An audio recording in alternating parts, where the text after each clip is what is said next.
Mi nombre es Angélica Posada y hoy nos encontramos con Catherine Mestra, Valentina Beleño. Y el día de hoy les vamos a presentar 7 autores, 7 ideas, una sociedad. Para entrar en materia, hablemos brevemente. Cuéntanos, ¿qué es la sociología jurídica? Bueno, en primer lugar debemos decir que es aquella rama de la sociología que se encarga de estudiar cómo el derecho nace, cambia y actúa en la sociedad. Kate, además de esto, ¿sabías que el derecho no es aquel que solo se escribe en libros, sino que también se vive en la sociedad hoy en día? Claro, eso lo explica la sociología jurídica. Por eso, hoy te explicaremos los 7 autores más importantes en menos de 10 minutos. ¡Acompáñanos! Hola, ¿qué tal? ¿Cómo les va?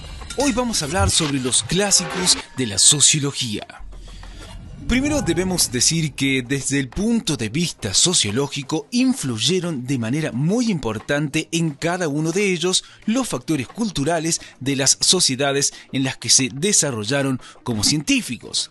Y también debemos decir que no es casualidad que los clásicos de la sociología fueran europeos occidentales y contemporáneos, lo que nos está demostrando que ellos son productos de sociedades que vivían problemáticas similares. Así que a continuación veamos de forma general sus posturas sociológicas. Nos referimos a Durkheim, Marx y Weber. Sigamos hablando sobre estos clásicos, comenzando con Karl Marx, de 1818 a 1883. Bueno, decir de Marx que su teoría de conflicto aporta la concepción materialista de la historia. La lucha de clases es la base del cambio social. Este cambio, según él, se dará a través de la clase trabajadora que no posee los medios de producción, es decir, máquinas, tecnología, y se hará del poder que poseen los capitalistas, la clase dominante, instaurándose un socialismo igualitario, es decir, un comunismo. También Marx nos va a decir que la sociología, además de analizar la realidad, ha de preparar al hombre para actuar en la sociedad. La teoría del conflicto se da desde la perspectiva del proletariado según Marx. Pero sigamos hablando un poco más de él, ¿sí? Un poco más de su visión sociológica. Bueno, Marx también nos hablaba sobre un llamado a la transformación social y que esto se iba a dar a través de los procesos revolucionarios como único medio posible para acabar con la dominación del sistema capitalista. Y también iba a decir que el gran conflicto de la humanidad comienza con el surgimiento de las desigualdades sociales, cuando la sociedad comienza a dividirse en clases, lo que este señor denominó como sociedad clasista. Y por último diremos sobre Marx que él iba a decir que el nuevo orden social no puede darse por consenso o por una negociación contractual, sino a través de una revolución organizada y ejecutada por la masa obrera que capture el poder político y económico. Continuemos con otro clásico, nos referimos a Max Weber de 1864 a 1920.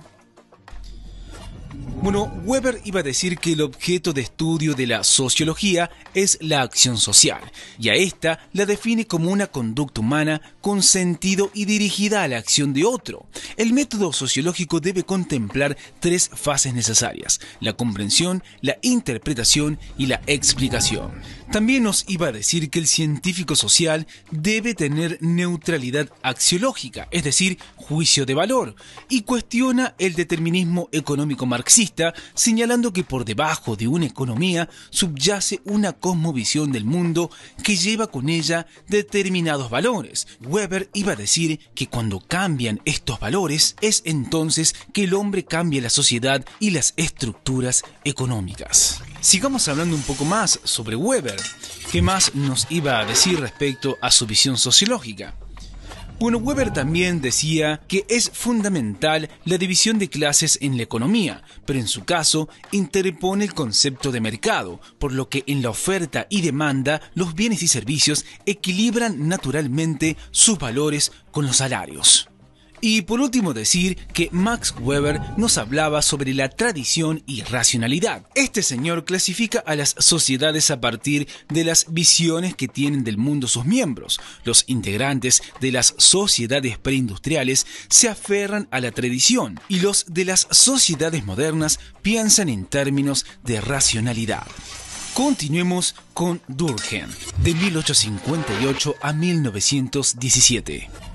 Bueno, Durkheim nos hablaba y propone que el objeto de estudio de la sociología es el estudio de los hechos sociales. Los hechos sociales deberían ser tratados como cosas, evidenciando las características de objetividad y regularidad que permitirían su estudio científico.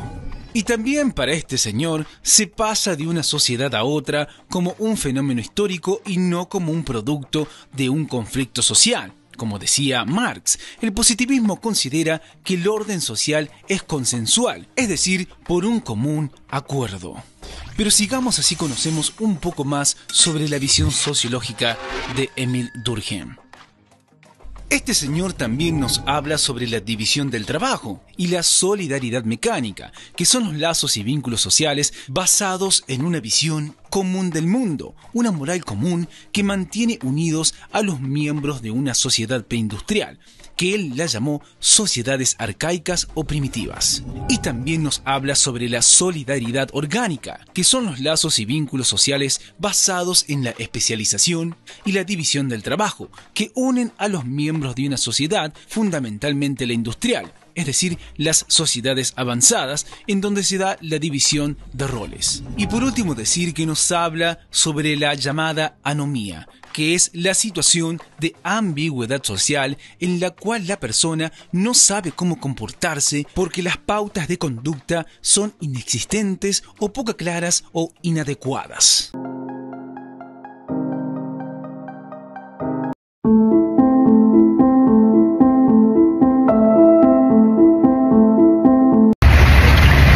En primer lugar, era considerado el científico del orden social, por lo que a su vez era el padre del positivismo y de la misma manera creía que el derecho debía estudiarse con métodos científicos. Para él, las leyes ayudan a mantener el orden en la sociedad y deben adaptarse al progreso.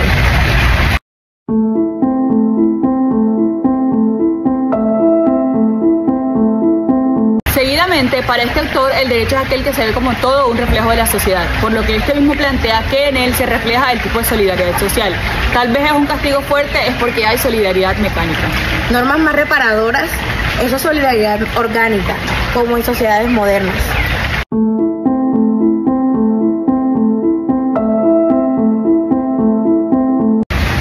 Por otro lado, ¿sabías que Max Weber es aquel que ve el derecho de manera racional y moderna, por lo que se encargó de analizar cómo se vuelve racional y técnico en los estados modernos? Lo llamó dominación legal racional. Claro, es por eso que para él el derecho es toda una herramienta de control social, pero de manera legítima.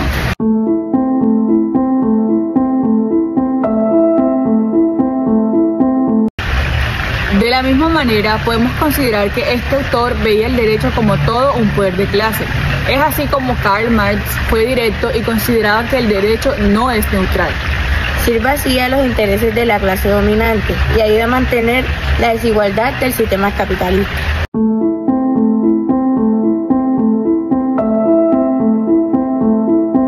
A diferencia del autor anterior, este autor ve el derecho como un poder que vive en la calle, por lo que decía que el verdadero derecho no está solo en los códigos, sino que está en la práctica, en lo que la gente realmente hace y respeta día tras día.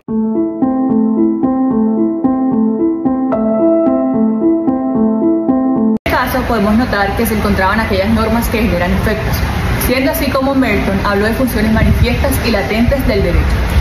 Por eso se considera que las normas pueden tener consecuencias esperadas, pero también provocar comportamientos no deseados, como la desviación.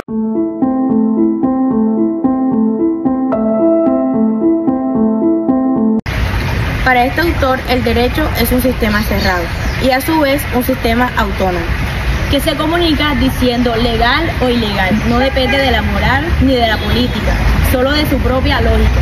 Para finalizar, podemos decir que cada autor nos da una forma distinta de ver cómo el derecho se relaciona con la sociedad. Porque el derecho no es solo norma, también es vida, poder, orden y conflicto. Esto es sociología jurídica.